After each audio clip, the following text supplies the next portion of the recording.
Spanish লা লিগায় আজই শিরোপা উৎসবে মেতে উঠতে পারে রিয়াল মাদ্রিদ। কাদিজের বিপক্ষে রাত 8:15 মাঠে নামবে লিগ লিডাররা।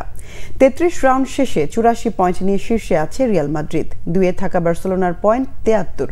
লা লিগায় অবনমন অঞ্চলে থাকা কাদিজের বিপক্ষে ঘরের মাঠ সান্তিয়াগো বার্নাব্যুতে খেলবে দারুণ ছন্দে থাকা রিয়াল। জিতলেই পয়েন্ট হবে 87। বার্সার চেয়ে এগিয়ে যাবে 14 পয়েন্টের ব্যবধানে। কদিন আগে বায়ার্ন মিউনিখের বিপক্ষে চ্যাম্পিয়ন্স লিগ সেমিফাইনালের প্রথম লেগের ম্যাচ খেলেছে রিয়াল মাদ্রিদ। লা লিগায় কাদিজের বিপক্ষে বেশ কয়েকজন তারকা খেলোয়াড়কে বিশ্রামে রাখতে পারেন কোচ কার্লো আনচেলত্তি। তাছাড়া অনুশীলন চোটে পড়েন আর্লিয়ে চুয়েমেনি। এই মৌসুমে প্রথম মাঠে নামবেন রিয়ালের প্রধান গোলরক্ষক থিবো কোর্তোয়া। গত বছরের আগস্টে ইনজুরিতে পড়েছিলেন তিনি।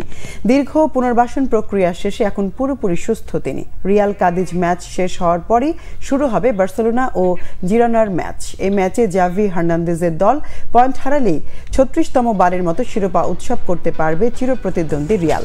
হিসেবে সমীকরণে লিগের শেষ 4 ম্যাচে 14 পয়েন্টের ব্যবধানে ঘোচানো সম্ভব নয় বার্সার।